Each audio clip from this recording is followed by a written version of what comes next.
my pleasure to welcome you to the Poetry Project. Thank you so much for coming tonight. Before I get started with talking about our evening, I want to invite you to come right back here on Friday for the second to last event of our season, which is Holland, Andrews, and Unia Eddie Kwan, Ka Baird, and Zini Parkins. And then please also come back on Wednesday, December the 4th, for our Other Countries Black Queer Expression event. And then finally, I'm very excited to see you all back here in this room on January 1st, 2025 for our marathon. Logistics. Bathrooms are under the sinks. If you know where the other bathroom is in this building, please do not go out and use it. You will be locked out. And then if you're gonna smoke, please do so on the curb, not in the yard. Thank you so much. And I am just so shivering with excitement to welcome you to this back-to-back performance by Macy Rodman and Julio Torres.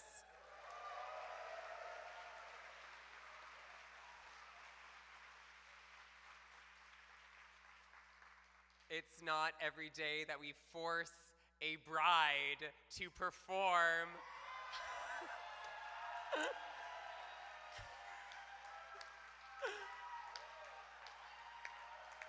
on her wedding day. Congratulations, Macy. Yeah, show us the rock.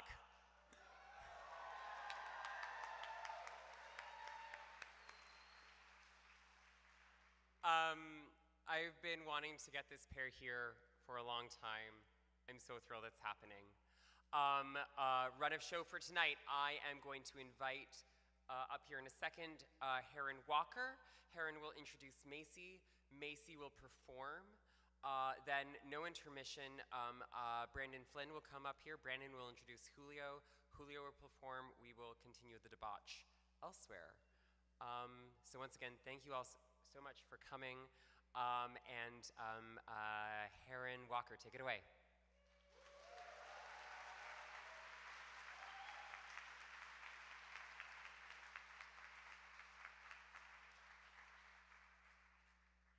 She's coming.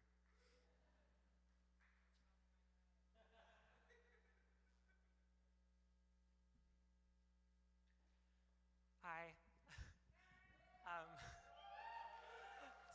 Okay, let's go back to 2015.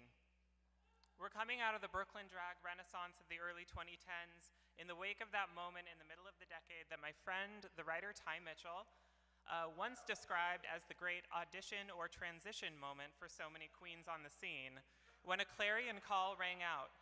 For all the hashtag girls like us who didn't dream of being girl bosses at the time, or even Carol from accounting, who cared not for the era's tipping points or unprecedented visibilities, who didn't even want to be seen on some days, both literally and also in that more annoying sense of the word too, who didn't want to get out of bed in the morning, who had to pop a fucking Zanny just to make some eggs. These girls found their anthem in Macy Rodman's breakthrough single, Lazy Girl.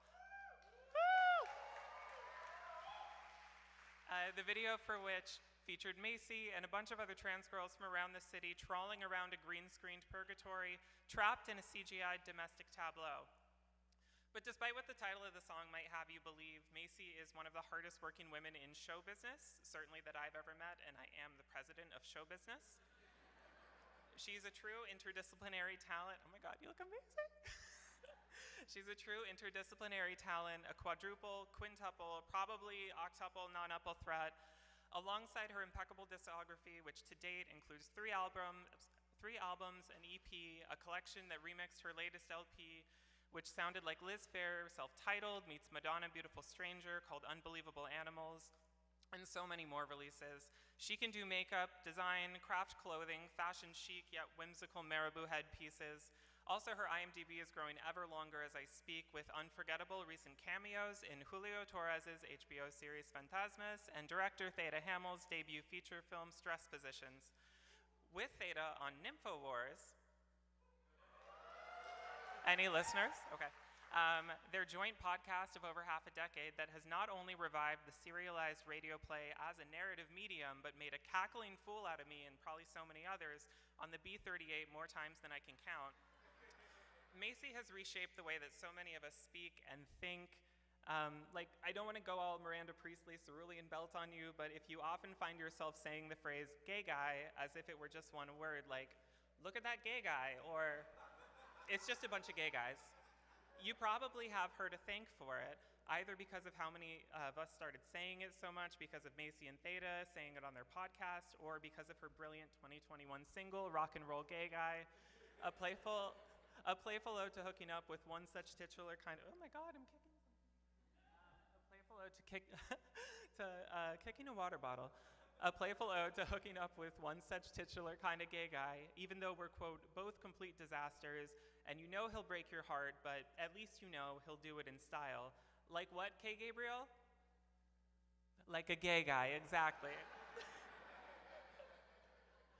Who else but Macy, whose brain is always working light years ahead of our own, could come up with such a perfect, accurate, plainly obvious in hindsight, though at the time unnamed, kind of taxonomical archetype such as that? She's also a master impressionist, capable of both the over-the-top caricature as well as the studied, pitch-perfect impersonation, the perfect melding of those two of hers being the Caitlyn Jenner impression. Woo! Born of the Instagram handle Kate Updates, which honestly, to paraphrase Nicki Minaj, all other Caitlyn Jenner impressions are her sons. But despite all the voices and characters within her, there's no mistaking nor replacing the pure, inimitable essence that is Macy Rodman, an artist and a woman, for sometimes one is both, who over the past 15 years has left an indelible mark on Brooklyn as we know it. So many of the venues we flocked to over the years to catch her live shows may have come and gone, like Don Pedro off the Lormer JMZ, where for 3 years Macy hosted the iconically unhinged drag variety show known as Bath Salts, or that dark cavernous warehouse I went to in Gowanus, where she thrashed and stomped about to She Will Be a Relic One Day, a pulsing dance track that finds comfort in destruction, reminds us that nothing lasts forever, the body we hate, the government we despise, a paradigm in desperate need of shifting. But the memories she conjured out of nothing in those spaces will, sorry, this is corny, but they will last a lifetime. I hope her latest venue will prove to be as endless. So please welcome back to the Poetry Project, local bride, Macy Rodman.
My friend Anna Seward died of an overdose when we were in our early 20s.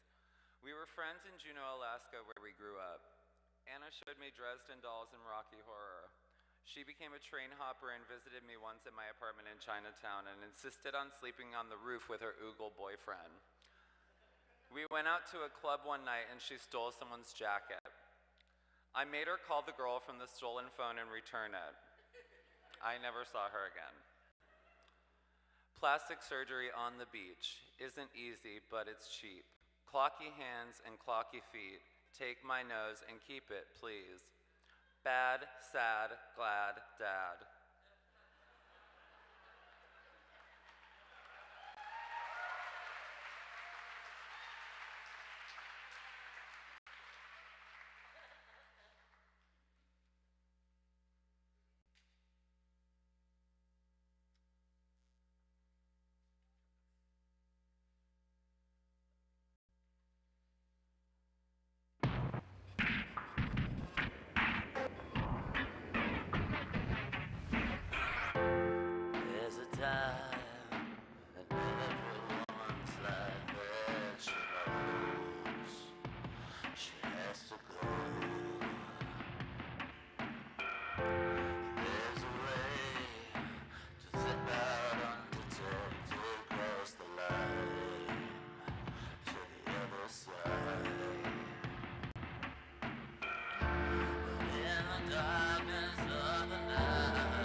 Terra Australis Incognita.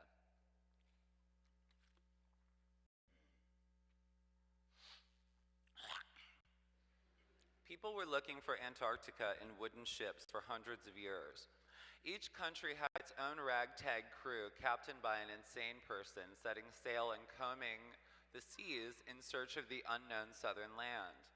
James Cook thought he hit it when he landed on the Kerguelen Islands, but it was just an igneous rock formation that had already been discovered by the French decades before. Tierra del Fuego served as a landing pad after ships got battered by a thick sheet of ice that stretches over the ocean miles before you even see the continent. The existing population of Tierra del Fuego was decimated in the process. In 2028, the former United States of America was evacuated to make room for Elon's Place, a nightclub and steakhouse located in the heart of the former state of Idaho. The rest of the country was converted into server farms and beef farms, manned completely by ChatGPT-operated novelty claw machines repurposed from arcades.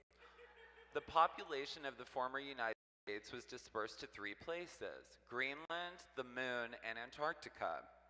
Greenland had a Miami-like vibe after the heat from the servers and methane from the beef raised the Earth's temperature by 20 degrees and counting.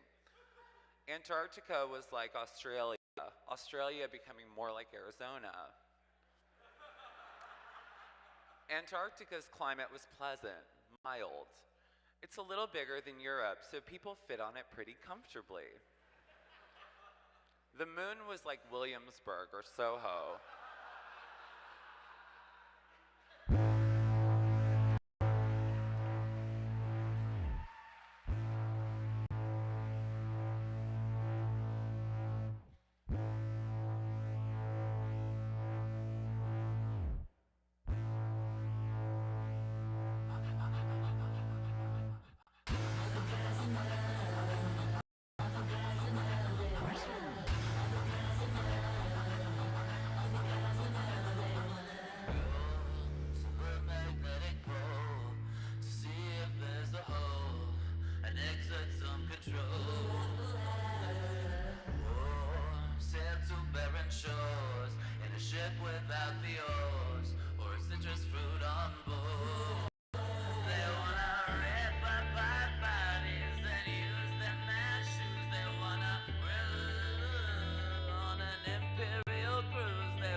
Dribble basketballs right into paper escaping more. They want a coat of healing gold leaf and top her with special sauce. They want a man mission to Mars so he can build a cocktail bar. And then when all its rivers dry, they'll pour mezcal on Martian rocks. They wanna rip heads off penguins and use them as shoes. They wanna issue every compass and hit Kerguelen on cruise control. It's a little late now to scold, so I guess we all gotta go to Antarctica.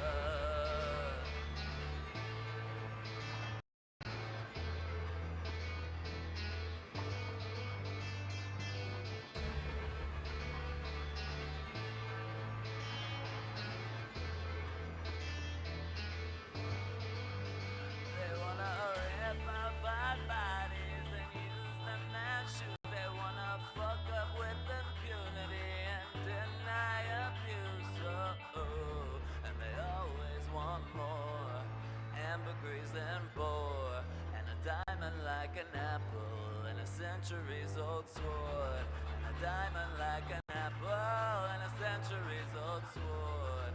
Ambergris and apple blossom from an orange in Antarctica.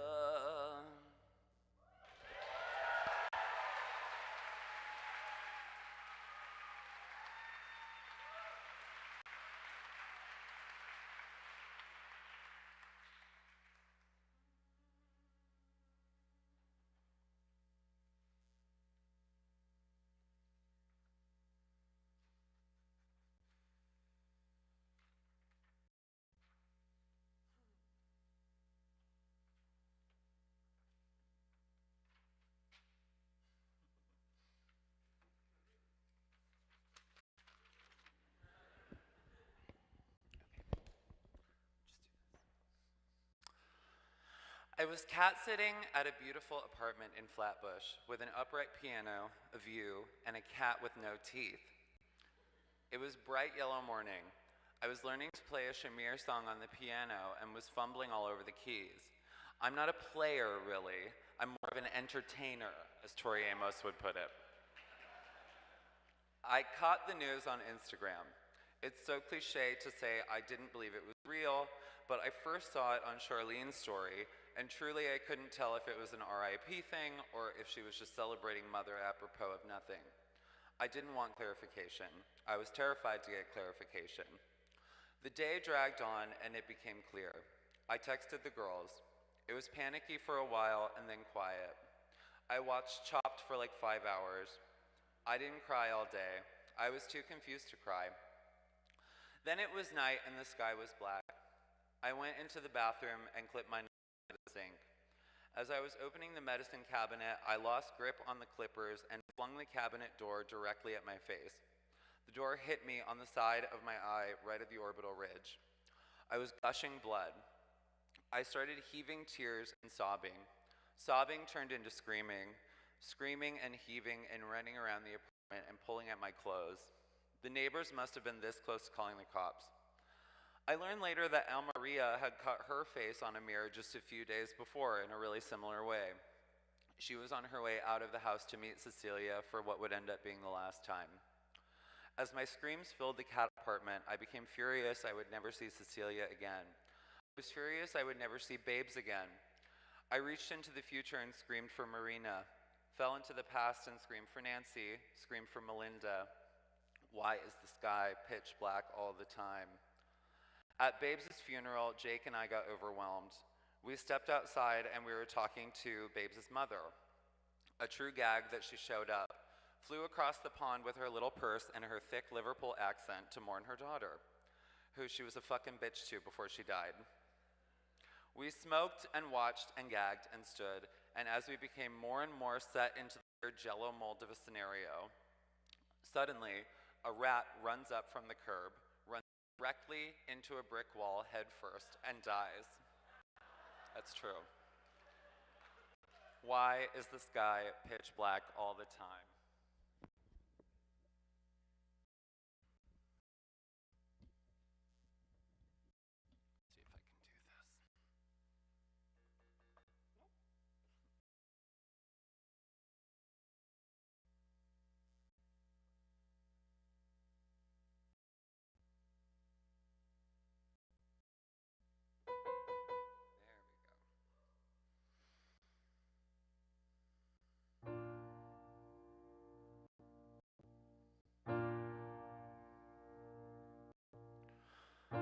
Down in the basement, the girls are wasted, burning you in our black light. No bed tongues, no graves tonight. You fucked all of us over, even when you were sober. You got what you wanted and became the night. But I don't think you wanted to die. You just wanted comfort, a sister or a brother, a woman's body curves so softly. I always wondered what it's like to be beaten to death with a copper pipe. It's like California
No one in the park has teeth.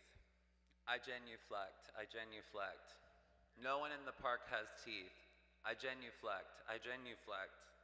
All the love I have received has never been as big as this. I surrender to its might. All the knowing I have had has been surveillance. This is the intimacy of a first friend at camp with a flashlight under a bed. You swing in circles, I am swaddled and swaddle. No one in the park has teeth. I genuflect, I genuflect. I had to write a poem.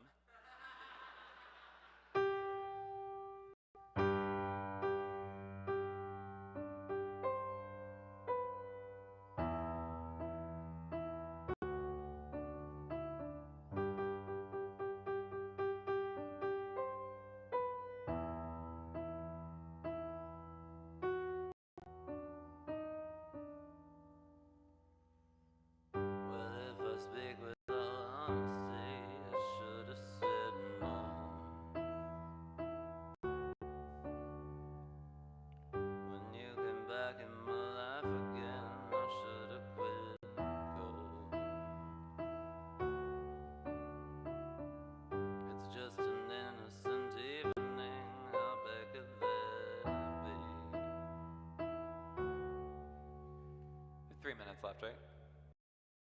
Oh, okay. I am. Said me the stupid amnesia.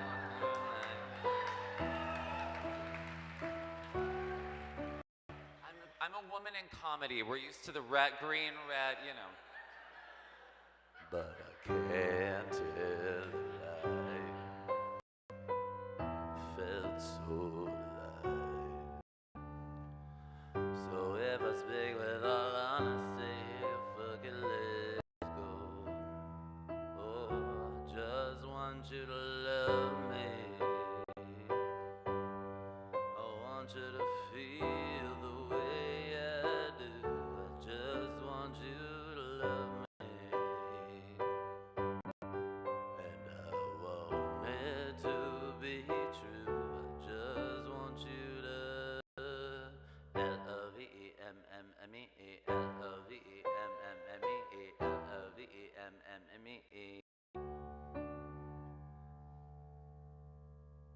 So if I'm telling the truth again, I'm living in hell. I've shown my cards in position and I've lifted my veil. I thought I washed you away this time with shots and cocaine. But all it took was a smile and I forgot all the pain. Yeah, but I can't tell a lie. I felt so, no. I would have left my friends behind. They tell me I should move on again, and that's when I say, I just want you to love me. I want you to feel the way I do. I just want you to love me. And I want it to be true. I just want you to love me. I want you to feel the way I do. I just want you to love me. And I want it, oh, I want it, oh, I want it.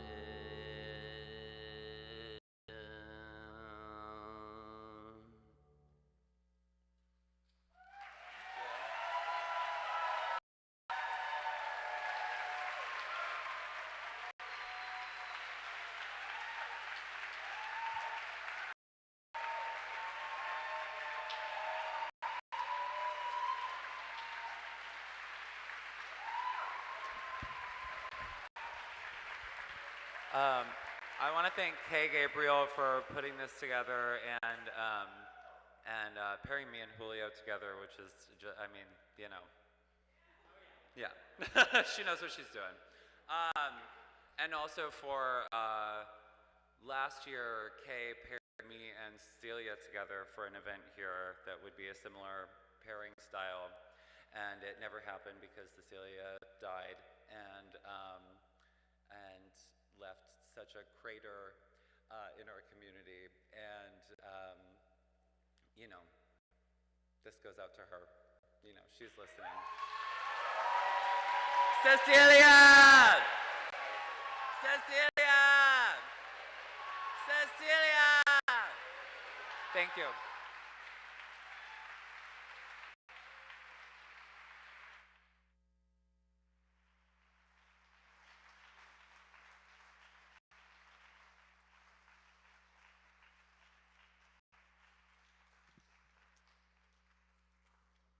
I'm not going to say anything substantive because I'll crack, but thank you so much, sister. Weddings are extremely in fashion, and so to someone who not a month ago was married in this room, Brandon Flynn, please come up to introduce Julio.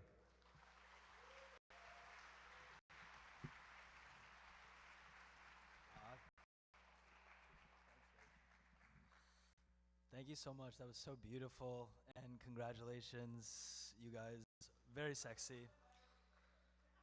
Go to Beverly's later. I'm Brandon Flynn. I'm an actor. I'm a gay guy. I also kicked that water bottle. Wow, it's really packed. Julio and I have known each other for a few years now. Two gay guys in their 30s in New York City. Naturally, we have been to a couple sex parties together. One sweaty night in Brooklyn at Banya, wrapping up the evening, I drove Julio back to his and we traded our horny little stories. And after I told him about the guy who was probably on a load of G but was cute enough and, well, he was on a load of G, so persistent enough, Julio casually suggested he knew who I was talking about by remarking, "Oh yeah, the kettlebell." And in my head, suddenly, there I was back in the steam room that was dangerously hot, and as the steam cleared, there he was, a kettlebell on G, swinging his dick at me. It's a specialty of Julio's to relate to objects. You've seen it in his special, My Favorite Shapes, Problemista, and most recently in Phantasmas. But it is his singular craft that makes room for others to see and feel the world in the surreal way that he does. Julio takes us on absurd journeys. Most recently, thanks to him, we learned the history of the first gay hamster nightclub. The things that his little consumers, myself included, always walk away with is a laugh and an understanding of our own absurd habits and environments. What's always attracted me to Julio's work is he's not judgmental, he purely asks why, and it is usually the most fitting and human reaction. I'd be remiss in this space to not bring up one of Julio's biggest fans, legend Gary Indiana. Gary was a friend and a collaborator of mine, and I took Julio to go see what is now his final reading at McNally Jackson's in Seaport. Gary lit up when he met Julio and sent me numerous messages about how grateful he was to have met one of his heroes. And that's Julio, a hero to heroes. I'm so honored to be his friend and so honored to present him tonight.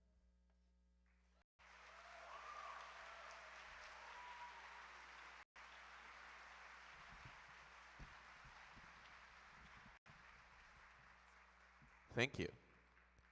And thank you. Oh my God.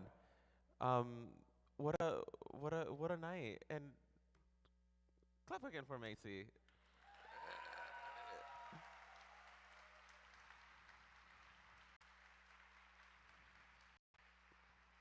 In fact, if at any point while I'm up here, you feel decided to clap again for Macy, you may certainly do that.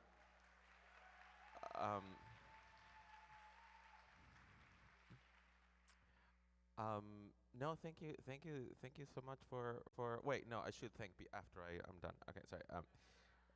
Um, I I didn't really know what to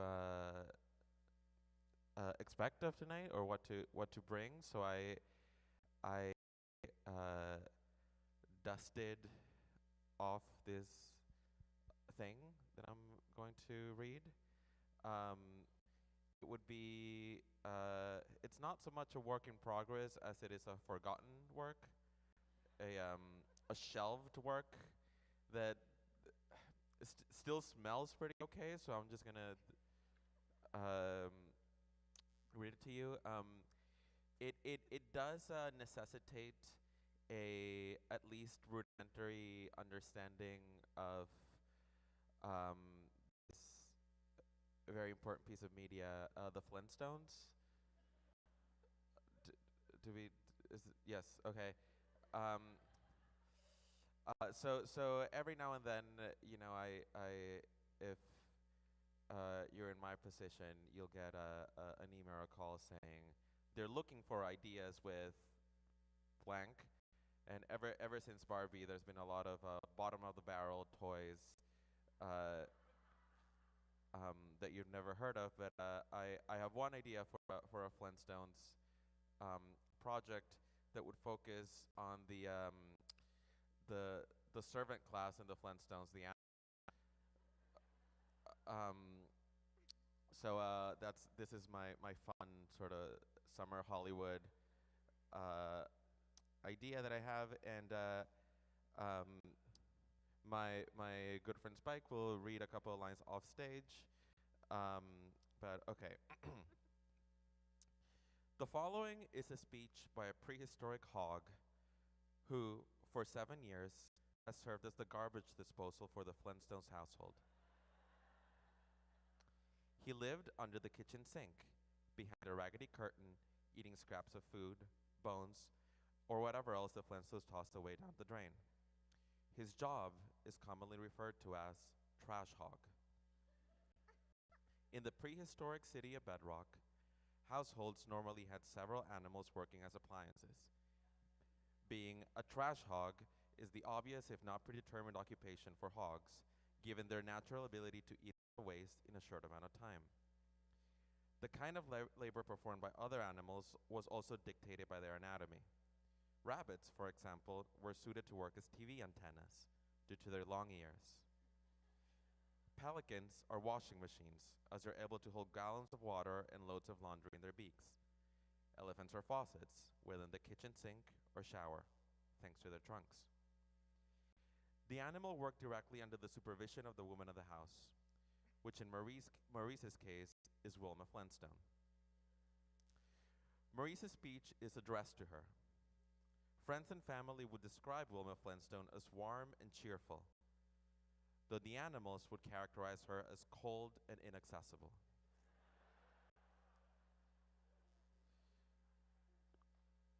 Maurice has, for months, been working up the courage to say what's in his mind.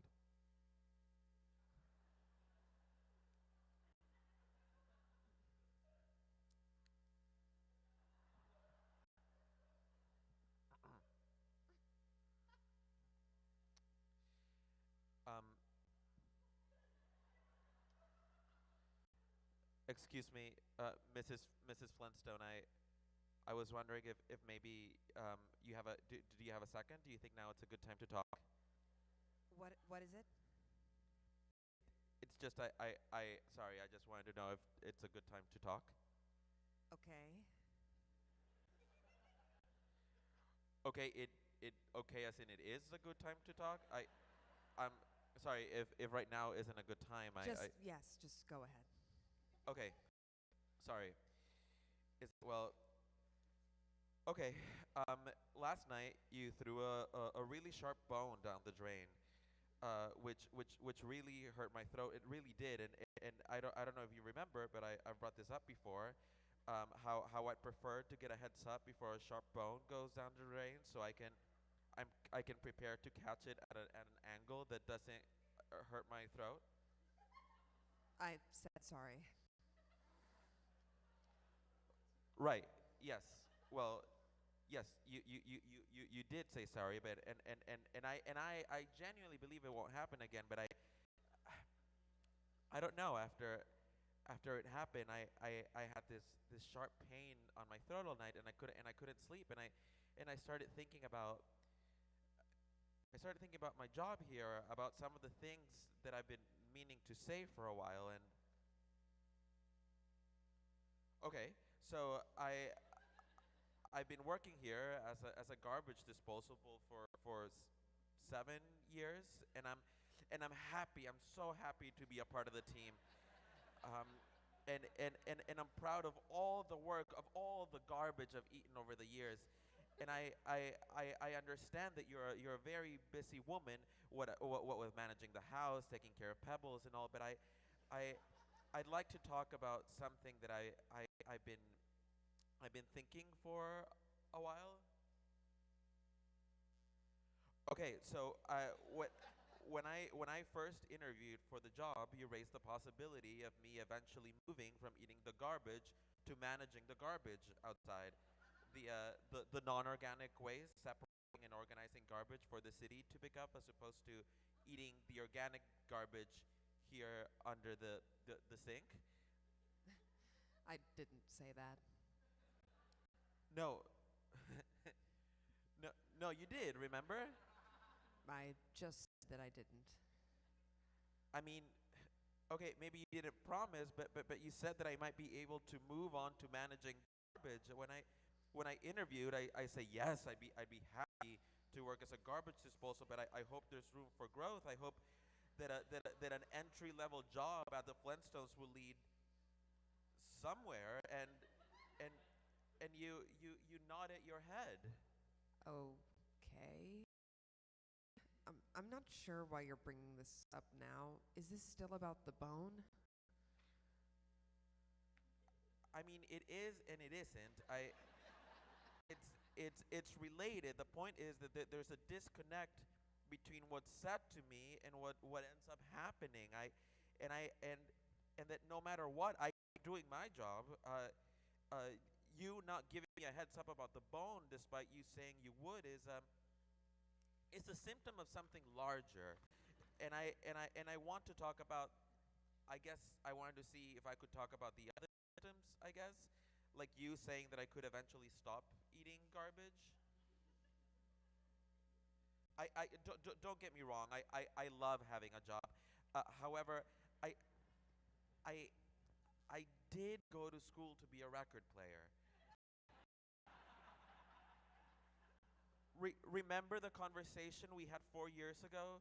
Steven, the record player, what a lovely little bird. So charming. He got really sick, and at the risk of sounding morbid, I mentioned that I went to school to be a record player, and I was like, "Oh, I'm so sorry to hear about Steven. Poor little bird. I hope he bounces back. He must really like playing records with his pointy beak, and it looks really cool. Actually, I went to school to be a record player, and maybe I don't know. I'm just throwing it out there." And do you remember what you said to that? You said, "Haha, maybe." So naturally, I got kind of excited, and I thought at least I was gonna get an interview, but I didn't. You just replaced Steven with another little green bird, who, by the way, doesn't even know what he's playing half of the time. I'll be tucked away in my little hole eating garbage, and I'll overhear Mr. Flintstone say, "Hey, bird, play some Slap Sinatra," and the bird fully starts playing the Rock Beatles, which is really frustrating. Again, because I went to school for that, but I feel like I wasn't given a chance to even be considered for the job because I'm a pig, and people think, oh well, birds with their needle-like beaks play records, and pigs with enormous mouths and stomachs eat garbage, and we're told, oh, that's just how it is, and people are like, well, uh, uh, the birds take require more sophisticated skills, and they possess those skills from birth, just with being birds. So as a pig, I'm like, okay, well, I can obtain those skills by going to school. I I can make up for the fact that I'm not a bird, all the while knowing that people will be like, oh, well, no animal can play record like a bird. But I'd actually be better at that job because A, I know music and I actually like it, and B, I'm not the obvious choice, so I'd be eager to show you what I can do. I wouldn't just coast thinking that this job is my birthright. Look, I know I don't have a beak, but I would get a little stick and I enjoy playing music. I wouldn't even care if I have to work till 2 in the morning. Then there was the issue with the answering machine. When that little bird presented his resignation letter, pretty much boasting that he was hired in radio after half-assing it here, I expressed my interest in the job. And again you said, maybe. Okay, I knew that job was more of a long shot because I didn't go to school for communications or anything. But given that I've been working here for 6 years, I felt like at least get a shot. So I studied. I was like, okay, what does it take being an answering machine? You pick up the horn, and if no one's home, you carve a little message on the slab, and then you read it back to Mrs. Flintstone when she returns. So I practice. I didn't take any breaks from eating garbage. I know how much you rely on me for that. But when I wasn't eating garbage, I practiced writing messages on slabs of rock, which, by the way, I purchased out of my modest hourly wage. And I'm not saying that because I want to get reimbursed or anything. I'm just trying to show you how committed I am to the possibility. I go to the washroom and ask the pelican, hey, would you mind saying something to me, anything at all, so I can practice writing it down and reading it back to you? And he was like, oh, sure. I almost never got a message wrong. I still remember some of these hypothetical messages. Hey Wilma, it's Betty. Can Bam Bam come over play day tomorrow? Hi Fred, it's Barney. I can't make it to bowling, so sorry. And the pelican was like, what's the deal? Is she gonna like test you? Because if she is, you got this. You're so good. And then I was really embarrassed when days later, she was the one who had to tell me that you hired another bird. Again, without so much as checking with me. That night, while I was chewing on the dinner scraps, octopus was washing the dishes. He looked down the drain into my little hole and chuckled, haha, guess you're stuck eating garbage. How do you think I felt? And why am I stuck eating garbage? Because you see a hog. You see a garbage disposal. Okay, so for both of those jobs, the record player and the answering machine, the setup would be a little tricky for me because they do require the worker to be stationed on a little stick. And yeah, I know, I'm a pig. I can't just perch on a little stick. But this begs the question, why does the worker have to be perched on a little stick? Would the music sound any differently if the record were played by a pig who knows every title, performer, song, whether contemporary or classic, while holding a finely crafted needle and sitting on a stool? I even offered to pay for the stool, again, out of my own money. I said, good morning, Mrs. Flintstone. So sorry if it's too early to bring this up, but I was thinking that if I get the job, I need a stool to sit on because I'm heavy. I'm too heavy. I'm too heavy for the stick. But no worries. I would buy one. I want you to know that there's no need to consider the cost of the stool when you make your final decision. And do you remember what you said? You looked at me so confused. Like you had no idea what I was talking about. And you told me that you were just very busy.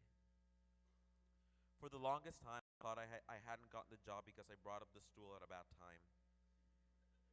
Only had I known that everything had already been decided for me. What bothers me the most is that honestly, don't think you'd care if I were playing music or taking messages. But you do care about what other people think. You'd be scared that Betty Rubble is going to come in, come home, and instead of seeing a delicate little bird perched on a stick ready to play some music, she'll see a huge hog sitting on a stool. Never mind how much music I know. Never mind that I'm basically the ultimate jukebox in a pig's body. Because if she's something that is slightly off, she'll think, "Oh, Wilma's house is out of controls. I bet Pebbles is gonna get pregnant before she finishes high school."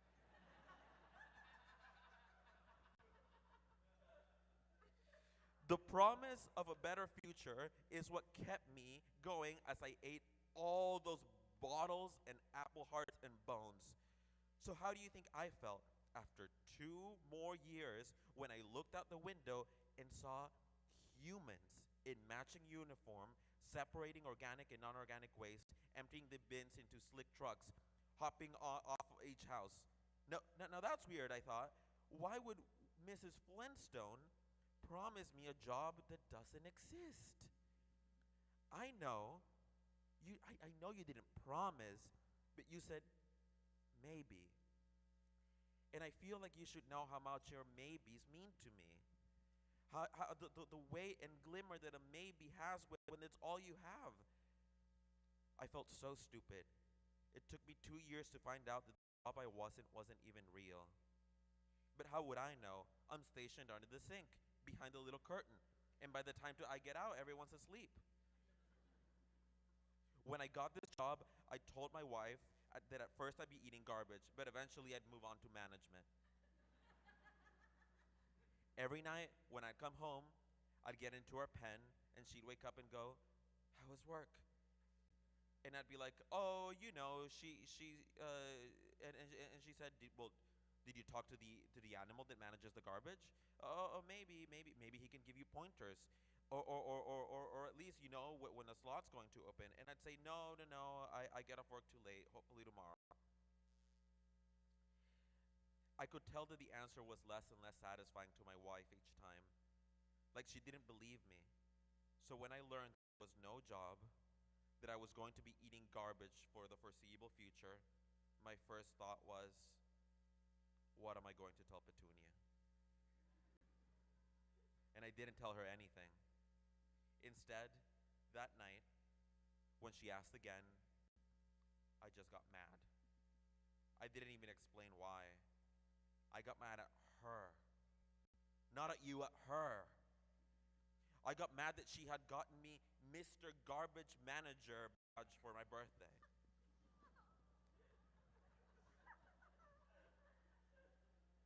I accused her of jinxing me. We went to sleep angry. The next day, I calmed down and resigned myself to working as a garbage disposal. Petunia stopped asking me about the possibility of getting a better job because she was scared I'd get mad at her. We didn't talk about it again until Stephen got sick. And then suddenly I saw hope.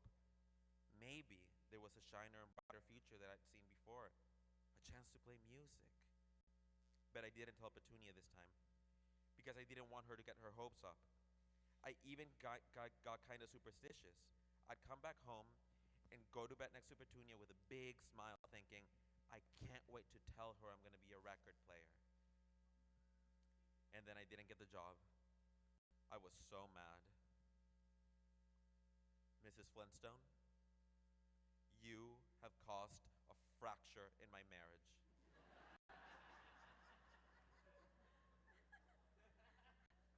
I brought home all my anger from work. I told Petunia that I hated the food that she made for me because that made me feel big. I feel so small here. I just hope she can forgive me. I hope she can forgive me for taking my anger about you to her. Dear prehistoric God,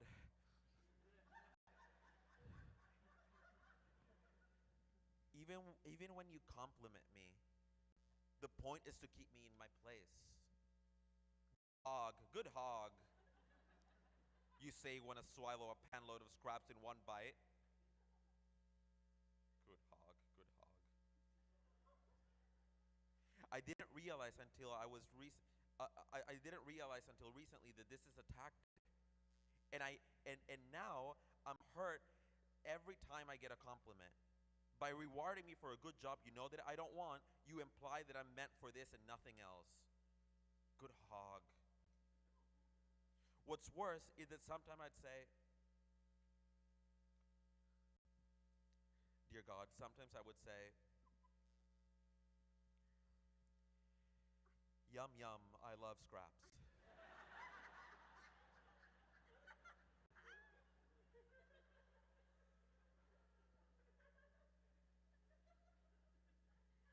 There, in my little hole, in my little cage, thinking that if I excel, that if I'd seem happy, I'll escape. Yum yum, I love scraps. I'm such a fucking coward. But you know what? I feel sorry for you. I really do. I feel sorry for you. Okay, maybe I don't feel sorry for you, but I do feel a sense of kinship because you're also trapped. I heard you that cold night 5 years ago when you got home late from the supermarket after, I'm sorry if this is a low blow, but I heard you haul in bag after bag of groceries, the wind howling, the snow flying in through the door. Mr. Flintstone was moving around the rabbit antenna's ears, trying to watch the game.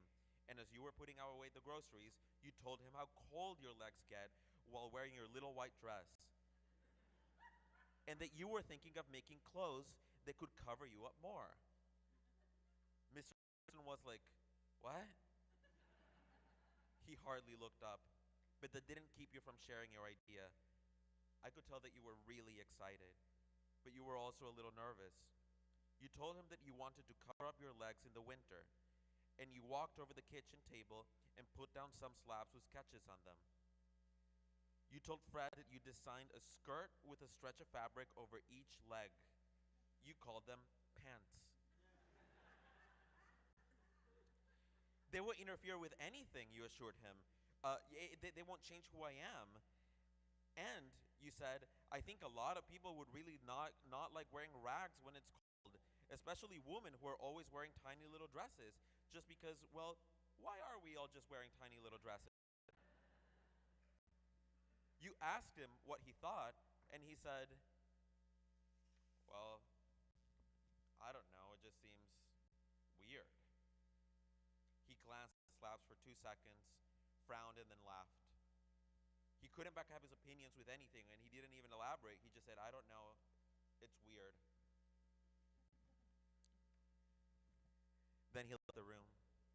You stayed in the kitchen for a bit, sitting at the table, looking at your little drawings, so beautifully carved in stone. Then you picked them up and shoved them down the drain. But I want you to know, I didn't eat them.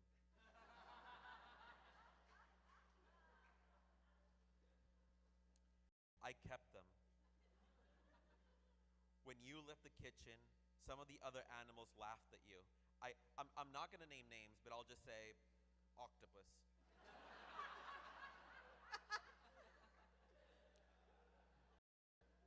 But I think your idea is so inspiring. I have the carvings right here leaning against the wall of my little hole as a reminder of what could be. As a reminder that you're not a bad person, that you're just also trapped. Look, I'm sorry I got so personal. I just want to show you that even though I'm mad, I also understand, and I've been wrong for the same reasons that you've been wronged.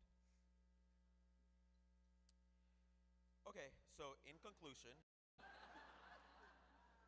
I am mad about these incidents, how you handle these jobs, but I guess I'm more mad at the system that keeps me eating garbage, but also keeps you from keeping me eating garbage. I know you can't change everything, but I just wanted you to hear me out, and I know what I've been going through, and how hard it was for me to bring this up, and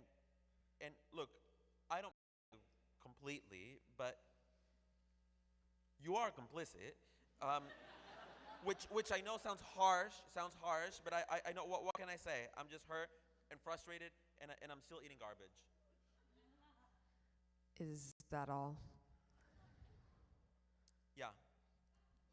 Yeah, I think so. Thank you for pretending to be Mrs. Flintstone Pelican.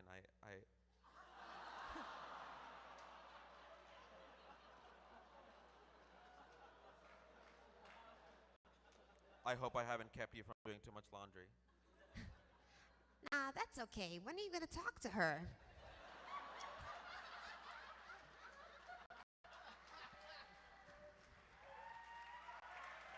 I don't know.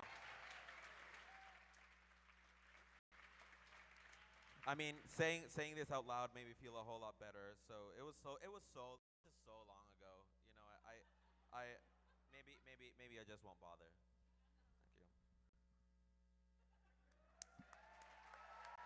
Thank you. Thank you.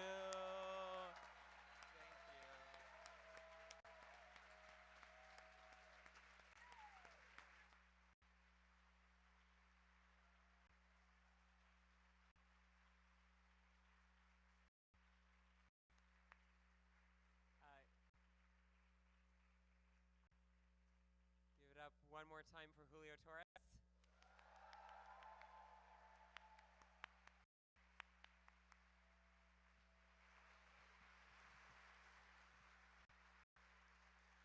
And once more for Macy Rodman.